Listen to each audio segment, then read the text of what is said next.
Time करना चल रही है कितना। गुड मॉर्निंग बच्चों। पहली क्लास में आपको मैंने पढ़ाया था अनेक शब्दों के लिए एक शब्द। आज मैं आपको दूसरा टॉपिक पढ़ाऊंगी। 9 to 12 के लिए समान है, सभी बच्चे याद करेंगे और नोट भी करते रहें साथ ही साथ में। आज टॉपिक आपका अलंकार। अलंकार आपको पहले ही पढ़ा चुकी मैं, दोबारा रिवाज के लिए पढ़ा रहे हैं।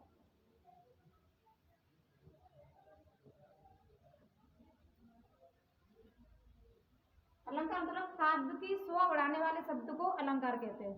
अलंकार की परिभाषा क्या है? काव्य की शोभा बढ़ाने वाले शब्द को अलंकार कहते हैं। अलंकार मतलब सुंदरता, इसका मतलब होता है सुंदरता।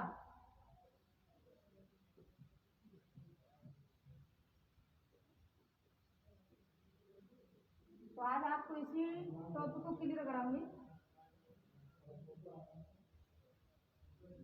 इसकी परिभाषा है, सभी नोट करेंगे।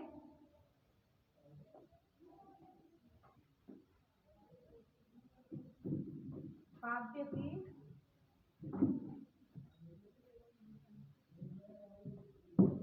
शोभा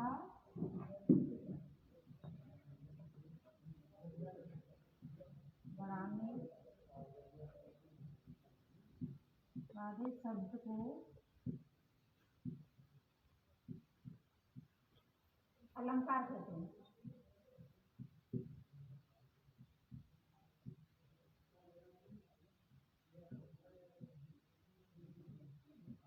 ठीक है, सभी नोट करेंगे। काव्य की शोभा बढ़ाने वाले शब्द को अलंकार कहते हैं। जैसे एक स्त्री की शोभा उसके आभूषण से होती है, इसी प्रकार काव्य में शोभा अलंकार से होती है। अलंकार माने सुंदरता। तो यानी अलंकार हमारे दो प्रकार के होते हैं, मुख्य रूप से दो प्रकार के होते हैं। शब्दालंकार,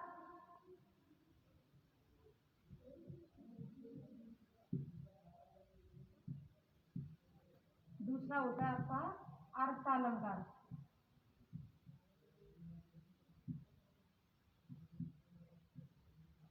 ठीक है, इसके बाद में शब्द अलंकार, जिस काव्य में शब्द के माध्यम से चमत्कार होता है उसको शब्द अलंकार कहते हैं। और अर्थ के माध्यम से चमत्कार होता है, यानी कोई शब्द बनता है, अर्थ निकलता है अर्थ के माध्यम से, तो वो अर्थ अलंकार होता है। इसमें आपके सब्जेक्ट में अधिकतर यानी शब्द अलंकार ही पढ़ा जाता है। इसको बाद में बताऊंगी मैं, पहले इसको पढ़ते हैं हम। तो ये 5 प्रकार के होते हैं आपके।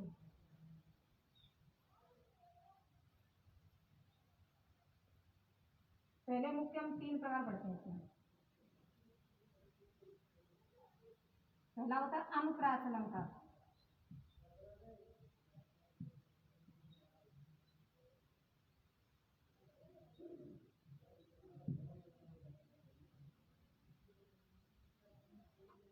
तो यमक,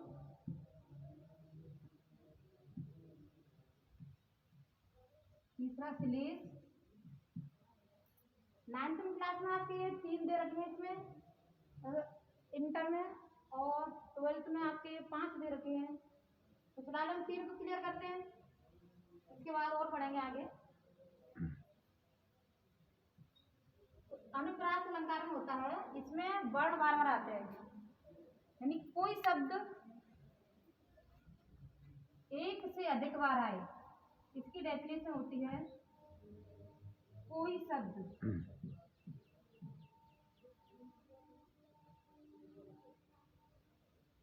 कोई वर्ण एक से अधिक बार आए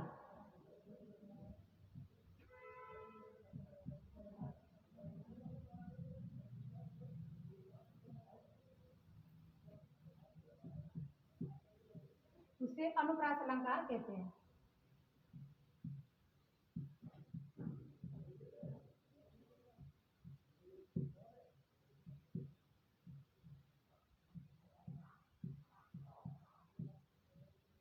नोट करेंगे इतना पहले आप, नोट भी रीति यानी रिवाज करते समय हम पढ़ते जाएंगे और साथ साथ लिखते जाएंगे, ऐसा नहीं ऊपर मन से लिख लिया। तो ऐसे लिखिए, नोट करिए 2 मिनट के लिए।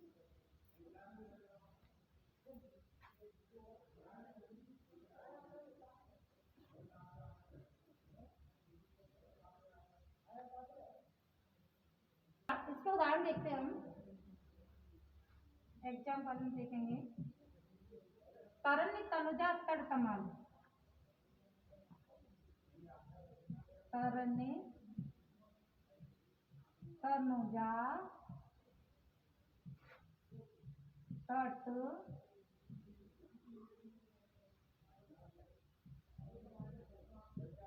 तमाल, तरन तनुजा तट तमाल, तरवर बहु छाई।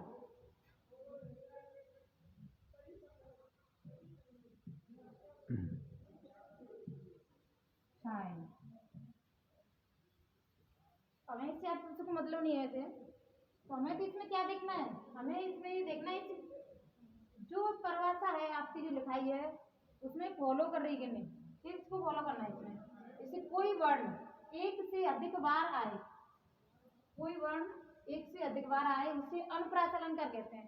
तो वर्ण देखना है, वर्ण आप जानती है का से लेके क्या तक होते हैं, तो वर्ण देखेंगे। इसमें जो त, ये वर्ण है आपका ता वर्ण, तो त त त त त यानी कहीं पर कोई वर्ण एक से अधिक बार आए सेम, तो हमारा अनुप्रासालंकार होता है। और उसमें अनेक बार आ गया, जैसे आपको पहले चंदू को चाचा ने चंदू को चाची को, चांदनी रात में चांदनी चौक में, इसमें चाचा आ रहा है, तो आप समझ आया होगा आपके में क्लियर। अब इसके बाद में आपका ये यमक, इसको नोट कर लेंगे, आप याद भी करना है तुम्हें।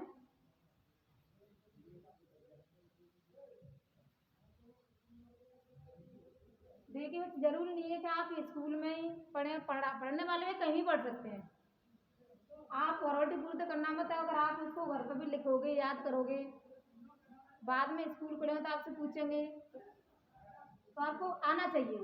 ऐसे नहीं कि फॉर्मेलिटी पूरी कर लो, हमने क्या हमारी ड्यूटी आएगी और रख दी, ये बात नहीं है। अगर पढ़ने वाले बच्चे हैं तो वो घर पर भी बहुत कुछ कर सकते हैं।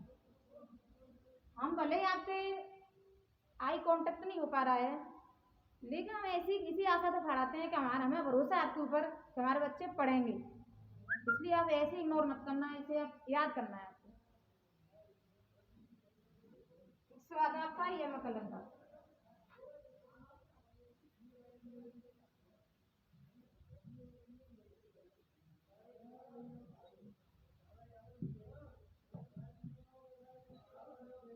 यमक अलंकार इसमें लुप्त होता है, तो ऐसे भी आप लिख सकते हैं इसे।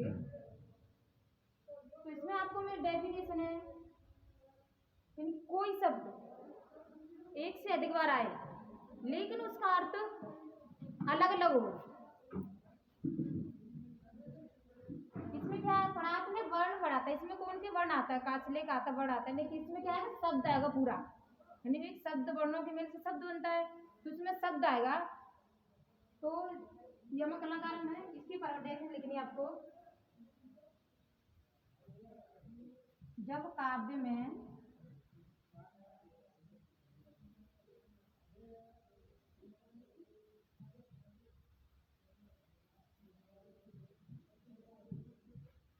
कोई शब्द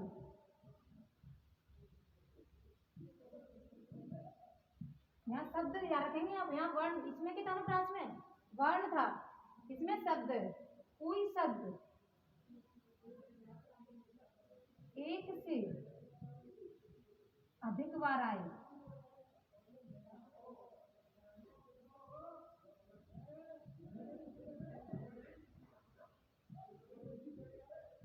लेकिन उसका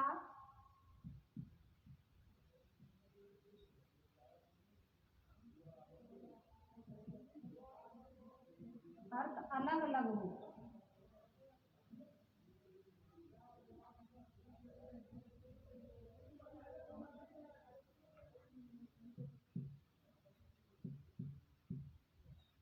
उसे यमक अलंकार कहते हैं।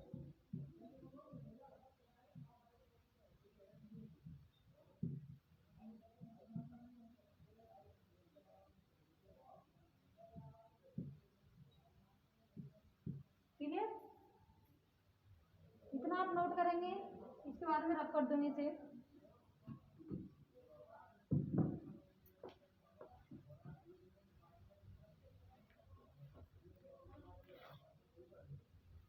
पढ़ाए थे इसमें उदाहरण आपका एग्जाम्पल में देखेंगे। कनक कनक कनक कनक से 100 गुना, कनक कनक से 100 गुना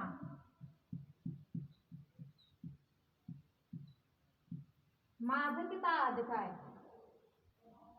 तो कनक कनक से 100 गुना माधुर्यता अधिक है।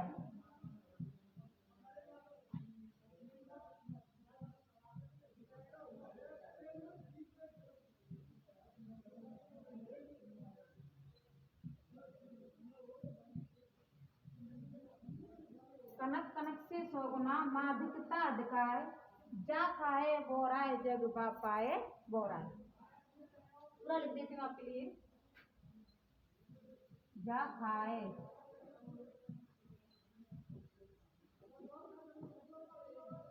बोराए जग पाए बोराए।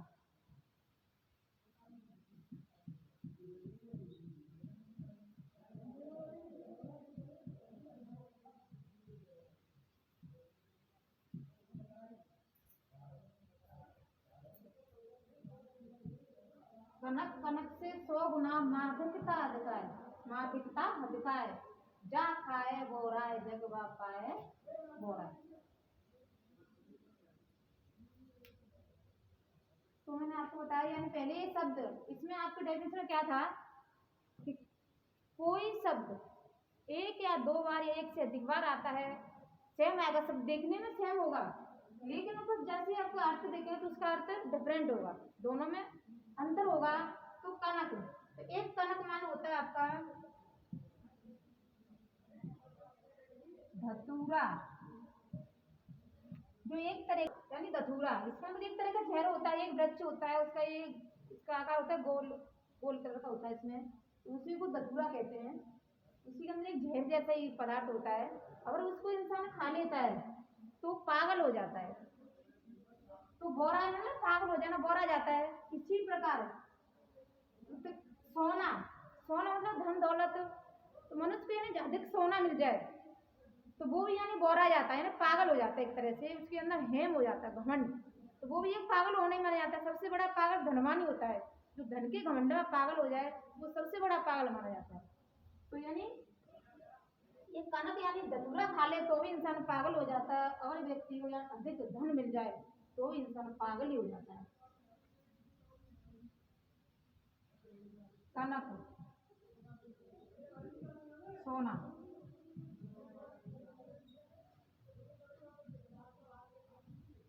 तो सोना हो गया एक, देखने में हमारे सब देख जैसे सेम, लेकिन उसके अर्थ अलग अलग है। तो समझ में आया होगा आपके में। आपके लिए डेफिनेशन भी आती है लिखने के लिए पेपर में, उदाहरण भी आता है, तो आपको डेफिनेशन के साथ साथ उदाहरण भी याद करने हैं। तो आप ये नोट करेंगे अपनी बुक में।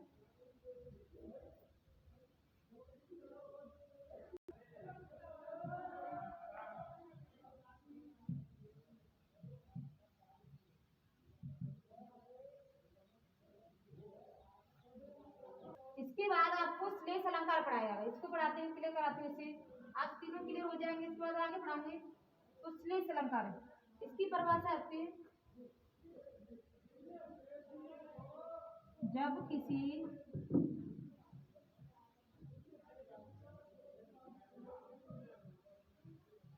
काव्य में कोई शब्द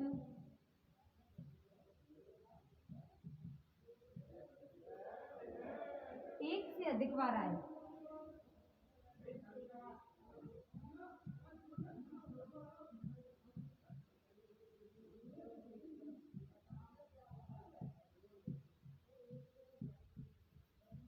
लेकिन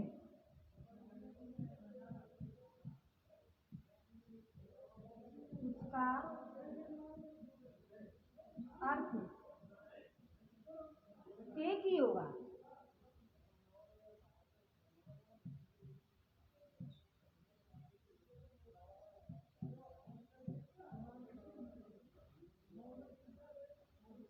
यानी मैंने यमक पढ़ा था, ये डेफिनेशन में थोड़ा सी अंतर है, सूक्ष्म अंतर।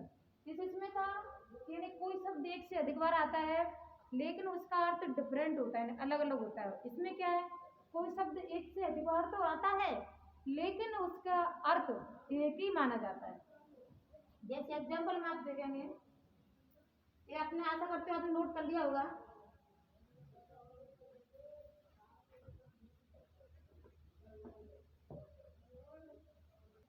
इसका एग्जाम्पल आप उनको लिखते हैं आप किसी का,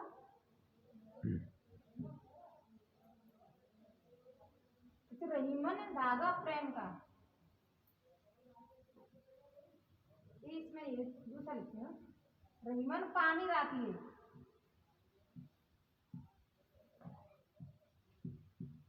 रहीमन पानी राखिए, बिन पानी सब सून।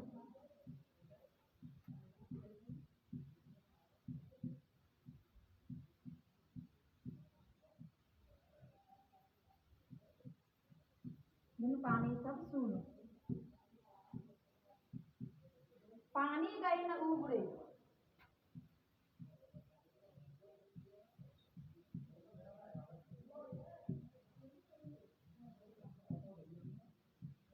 मोती मानुष चून।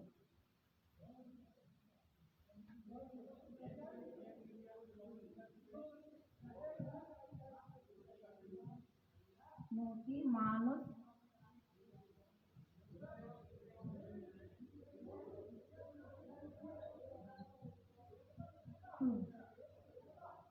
तो इस शब्द की डेफिनेशन क्या है, जब किसी शब्द किसी काव्य में कोई शब्द एक से अधिक बार आए लेकिन उसका अर्थ एक ही होगा। तो रहीमन पानी राखिए, बिन पानी सब सून, पानी गए न उबरे, मोती मानुष चून। तो एक शब्द एक सदवार्थ है, देखो यहाँ पे पानी, यहाँ पे पानी, यहाँ पे पानी, यानी 3 बार आ गया लेकिन इसका पानी पानी एक ही अर्थ है। देखो ये पानी किसके लिए आया है, रहेंगे हम क्या कहते हैं, रह के पानी को हमें बचा कर रखना चाहिए क्योंकि पानी के बिना सब सूना ही होता है। तो पानी हो गई, पानी होता है, पानी गए न उबरे, मोती मानुष चून, क्योंकि पानी से मनुष्य भी जिंदा रहता है। जो आटा गूंथते हैं वो भी पानी के माध्यम से गूंथा जाता है। और तो इसलिए बताया गया है, यानी एक ही जैसा है, यानी शब्द एक जैसा है लेकिन उसका अर्थ एक ही है। दोनों मंत्र समझ आया होगा आपके में, आशा करते हुए आप इसको नोट करेंगे और घर पे याद करेंगे। Thank you.